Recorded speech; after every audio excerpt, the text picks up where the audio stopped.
Hi there. Welcome to the Holder Self-Study DISC Assessment page. In this short video, I will show you how to understand and read your results.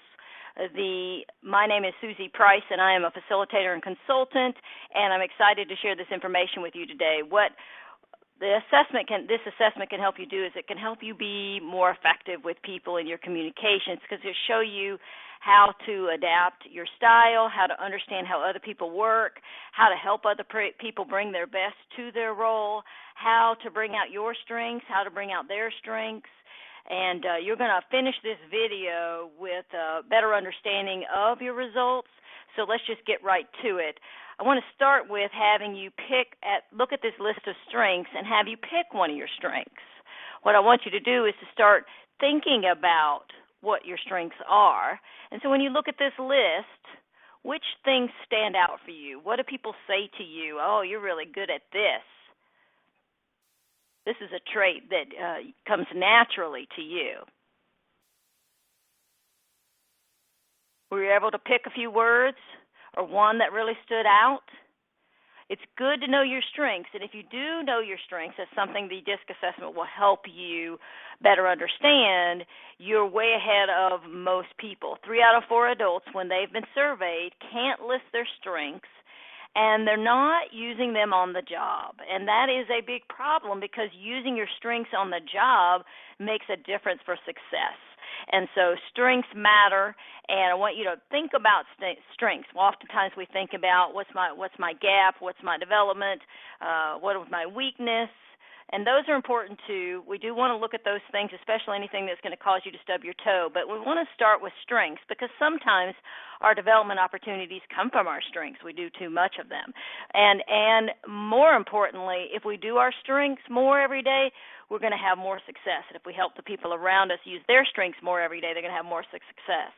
And you see these numbers here on the side. What do they mean? 8%.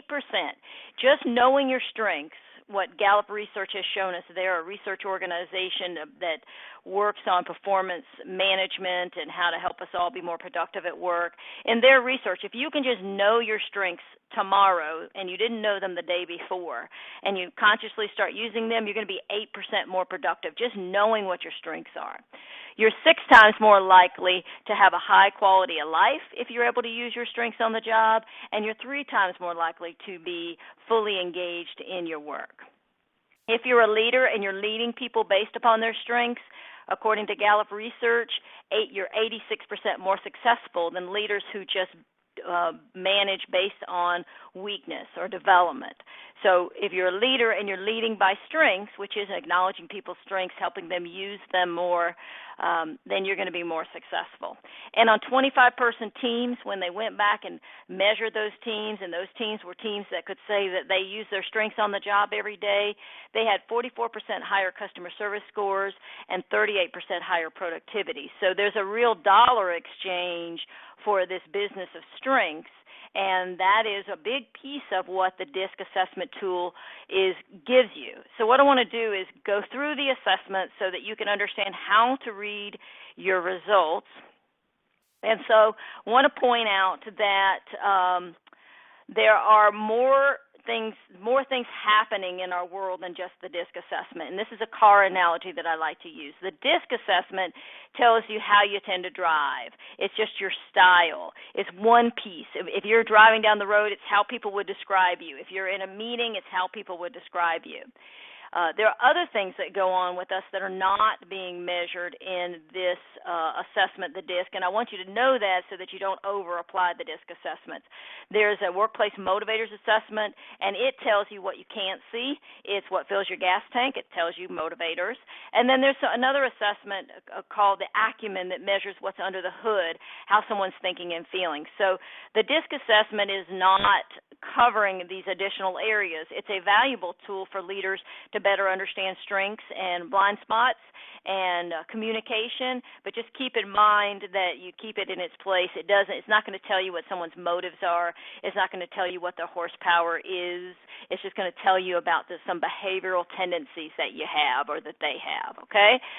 So let's go into the DISC behavioral style. Remember, it is how you tend to drive. It's what people see. It's very visible. And once you understand the 4 styles, you're probably going to very quickly be able to start reading other people's styles. So let's go to that. There are 4 styles. That's why it's called DISC. You see the D, I, S, and C on the outside: dominance, influence, steadiness, and compliance.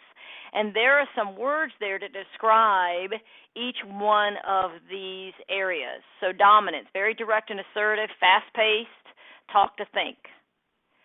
Influence, there's some similarities there.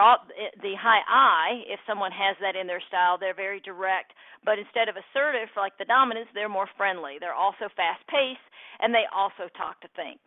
The difference between the D and the I, the D is what you're going to see with the D is they're going to be very task-oriented first in their communication. And what you're going to see with the high I is they're going to be very people-oriented in their communication. And so let's go over to the S, the steadiness. Now we've got a change in what you're going to see from the D and the I. They're indirect and warm, and they have a more cautious pace. So a little less coming straight at you to share, getting close to you and saying exactly what they think. Indirect, a little bit pulled back, a little bit more reserved, but very warm, going to be more cautious. And they are different from the D and the I. They think before they talk. Like the I, the high steadiness is people-oriented.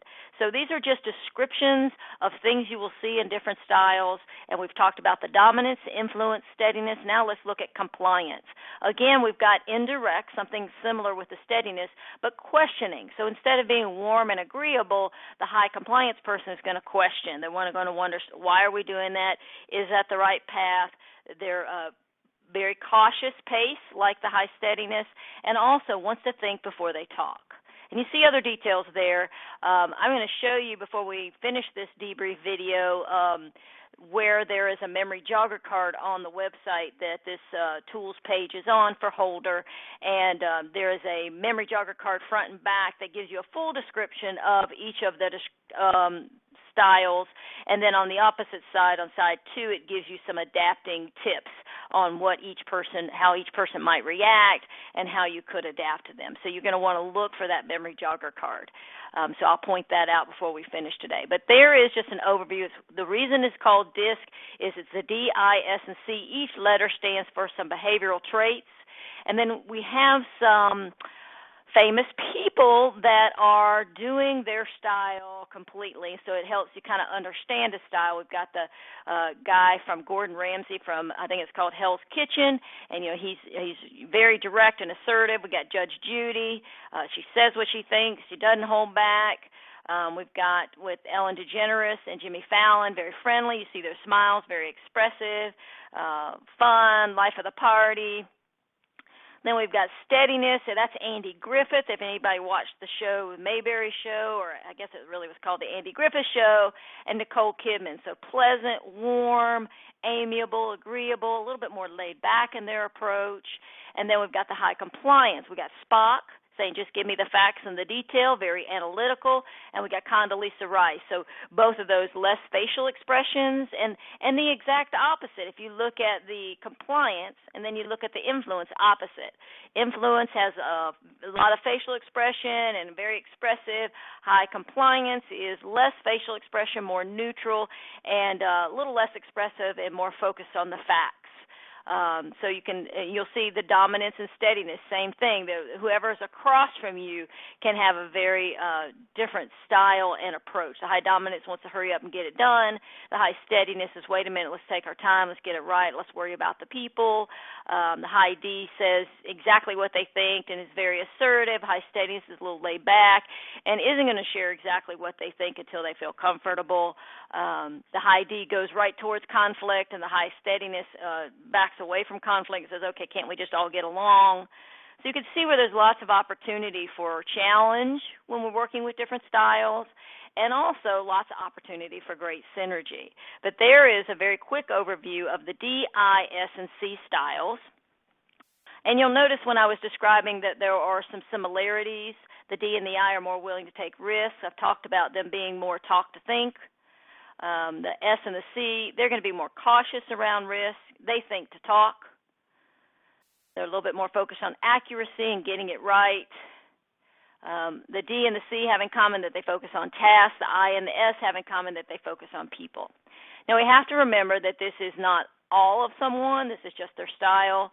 And just because, say, you're a D and an I doesn't mean you can't get really good at the details. It just means that your style, what people are going to see, is a very assertive, direct, big picture type of style, and vice versa on that.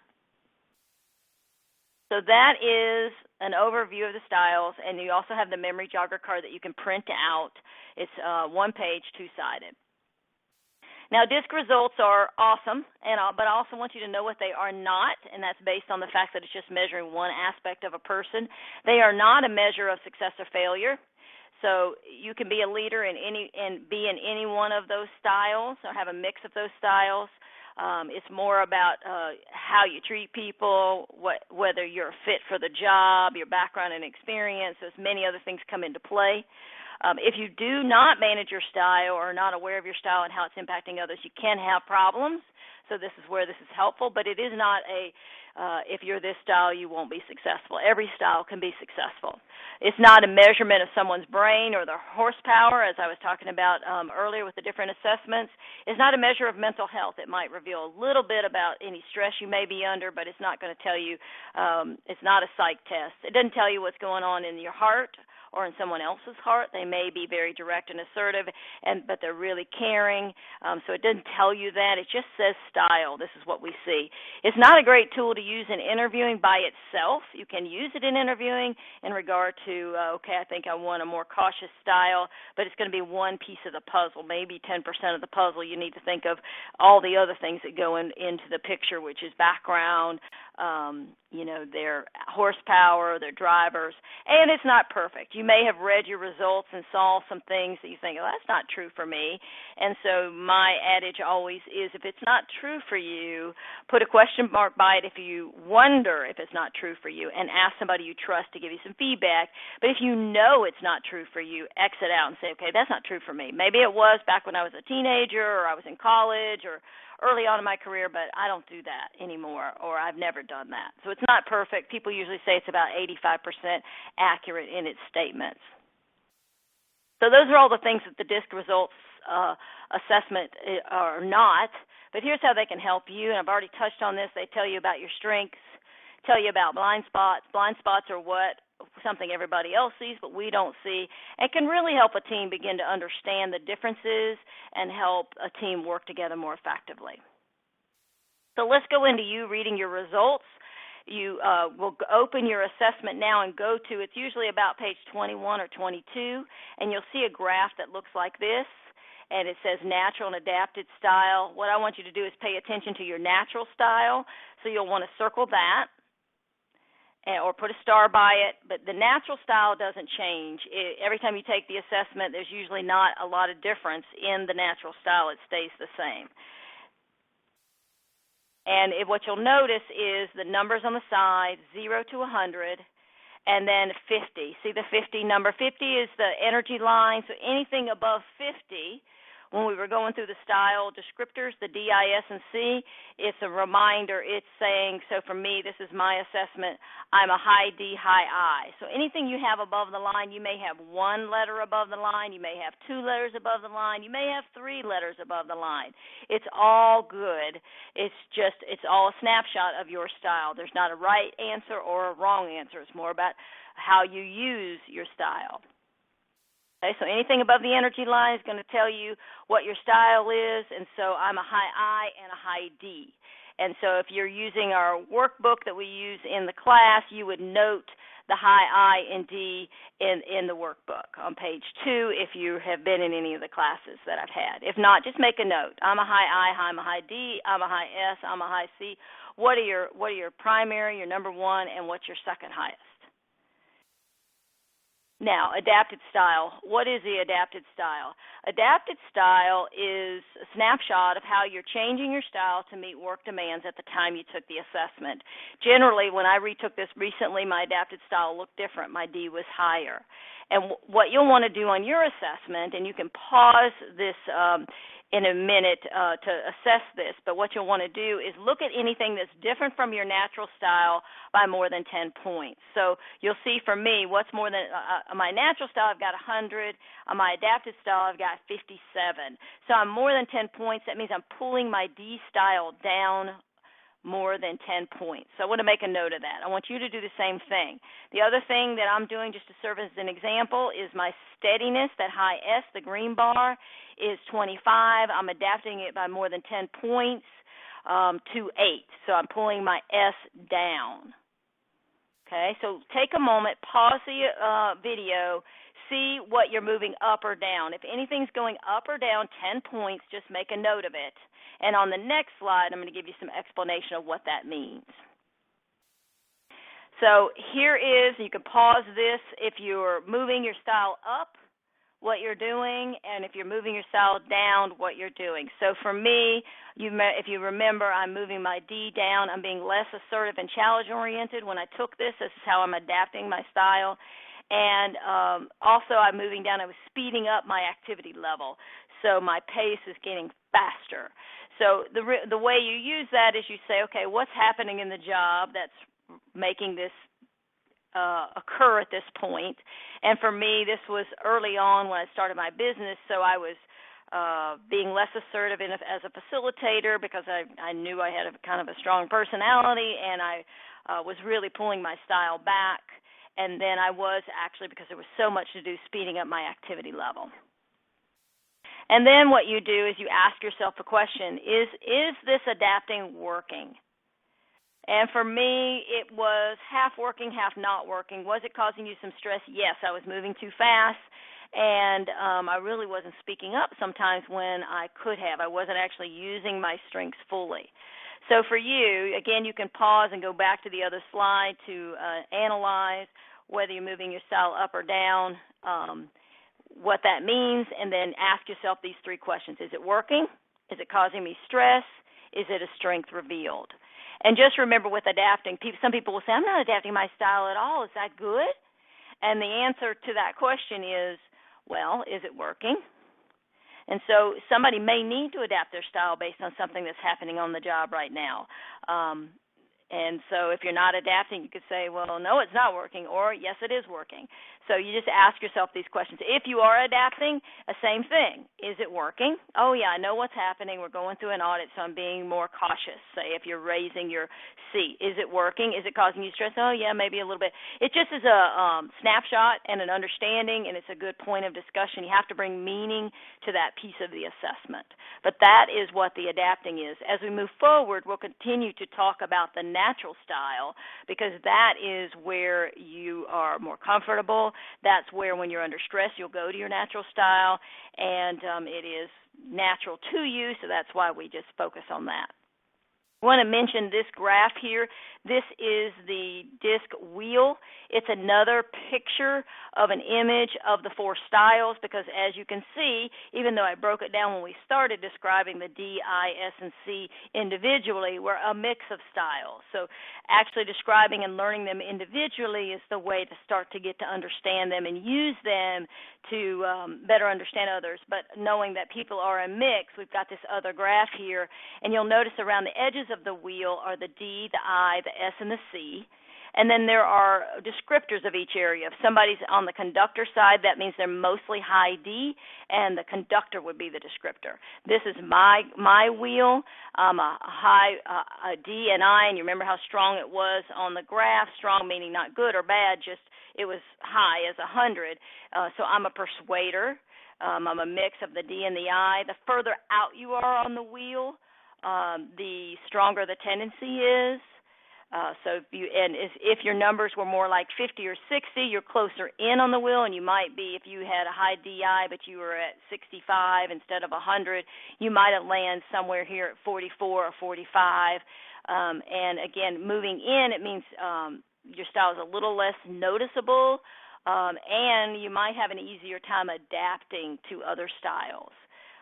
So that is what this is measuring. The circle is your natural style, and the star is your adapted style. and what we look at is what's the difference between the circle and the star. If the circle's on one side of the wheel and the star is way over an analyzer, that would tell me that somebody over there at the C is really adapting their style a lot, and it might be a conversation around, is that causing you stress? How is that working? And it might not be, but it can be a point of discussion around that. One other thing to note is that whoever is across from you, so like the coordinator is across from me, that's the mix of the S and the C. You can have a lot of tension with someone who's across the wheel from you, and you can have a lot of synergy. It's a matter of whether you understand each other. So the tension might come from the differences. So the persuader, for example, is going to talk a lot and be kind of loud and assertive, and the coordinator is going to say, okay, I want to think before I talk. I'm going to be a little bit more reserved, and I'm going to make sure we get it right, and I'm going to make sure I mitigate the risks, where the D and the I might be saying, okay, let's hurry up, let's take some risks, let's get some stuff done. So you can help each other, and you can also get on each other's nerves a little bit sometimes. So it's helpful to understand the styles. And the thing is, we can also understand, like, that's my strength, that I take risks, but it doesn't have to be my blind spot if I'm aware of it. So if I'm aware of it, somebody's aware of their style and learns to manage it is very different from someone who's just doing their style full out and not paying attention to what the blind spots could be. So you can either manage actually two things, manage your blind spots and then get people who have different strengths different from your own to help you manage those blind spots. And then you learn to, over time, really appreciate the differences as opposed to seeing, okay, that coordinator who's making me slow down or helping me slow down to get better results. You appreciate that, and there's less tension, and there's just a ton of synergy. So you learn to work together. And that's true all the way across the board, like the relator down here, the S and the I, and the implementer, or the analyzer and the promoter. Anybody who's across the wheel from you could be a challenge, but it's a great opportunity for synergy. I want to point out one other page in your assessment. It's the perceptions page, and this is mine. It's on page 9 of your assessment, and it is a really interesting tool because what they do is they take whatever your highest style was. So for me, it's an I. So whatever you picked as your primary, this is where they got the words. Anybody else who has a high I gets the same words. So they don't follow you around and pick words out just for you. They say for this style.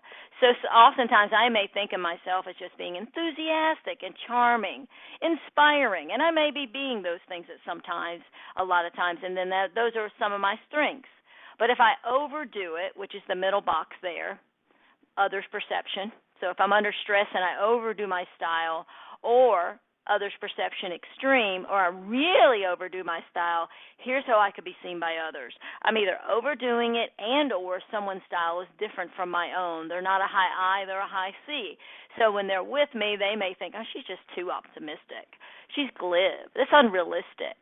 Or she's a self-promoter. She's a poor listener. So those are potential blind spots for me. And each of us have that page. And so what our job is to fully own the strengths and understand sometimes I may overuse my strengths. And if I do, or I'm working with someone whose style is completely different from my own, I could come across this way. And the job is to not beat yourself up, but to just say, okay, what can I do here? What blind spots can I manage? And what some people will do, too, they're not aware of this moderate or extreme, and they will go, I've had many, many clients go back to their manager and say, hey, do you see me doing this? And oftentimes their manager will say, well, yeah, I see that. Or, no, I don't see that. So we can work on these areas. I am not a poor listener. If I'm not paying attention, I could be, but I pay attention, and I've developed that skill. So hopefully most of my clients would say that Susie is not a poor listener because I've worked on that. And so any of these stub your toe, blind spot sections here down at the last two boxes are things that we can work on. We can get feedback around from people we trust who will tell us the truth, and that's a great tool just on that page. So I want you to understand what that page is because people kind of they like the first box and they don't like the second and third box. And it's not that you absolutely do this. Your style may do these things. So you just want to be aware of it and manage any of those. I want to let you know before we close here that this is the password to the Holder Tools page. It's pricelessprofessional.com/Holder. Type in the words "Wake Up Eager." What you've seen is this video, of course, because you've just listened to it. There's a online university tools. There's articles. There's videos. There's lots of tools for you. And I mentioned the cheat sheet. You see that first box up there that is circled. That is the Memory Jogger cheat sheet. You can go to that link. It's PDF. Download that. There's some other tools in there. There's some humor. You can print that out. You see that fourth bullet. I circled, there's a self-study debriefing guide, so maybe you want to do a little bit more debriefing around your assessment and share that with your manager or your spouse or a colleague. You can use that, or you can help somebody who works for you with a self-debriefing guide. You can also use the mini disc, which is a PDF. You print it out, and it'll let you do a mini disc, which is you answer, I think it's maybe 16 questions, and it'll give you a rough idea of what someone's style might be. Many more tools in there. There's tutorials that I mentioned where you can go in and learn more about your style from the assessment, and it's PDF with exercises to better understand that. I've done some podcasts. There's just a bunch of tools there for your self-paced learning. So just remember, with the DISC assessment, there are many views of a person. There's your style, which we talked about today. There's also what's not being truly talked about here is top motivators for someone. It's not seen. It's what fills your tank. There's not the horsepower. So what's under somebody's hood, that will help impact their style and whether they manage their style or not. And then there's background and experience. Somebody may have a ton of experience in a particular area, and maybe their style doesn't exactly match the job, but they're able to do the job really well because of the roads traveled and the where they want to go. It works. So we just want to keep the DISC assessment, use it for all the good that it can bring, and kind of keep it in perspective. So this is a statement from someone I have studied, and he talks about to executives asking these questions, but I'm going to use the word you since I've got you watching this video right now. Are you going to be happy? Are you going to be productive? Will you want to stay? Will you own your job? Will you contribute your talent generously? Well, these assessments and this tool is a part of that, is to get to these very simple statements, to be happy, because if we use our strengths on the job every day, we are going to feel more engaged, and we're going to have a higher quality of life according to research, and to be productive. So we keep that in mind, and these tools are about knowing ourselves, and it's about using your strengths and understanding that is true power. Knowing who you are and what your strengths are, that is the starting point. And from there, when you know your own strengths, you're better able to see other strengths, and you can use the DISC tool as one way to state those strengths and bring those out in others. So all the best. There is my phone number and my email. If you have any questions, please reach out. I'm happy to help anytime, and all the best to you.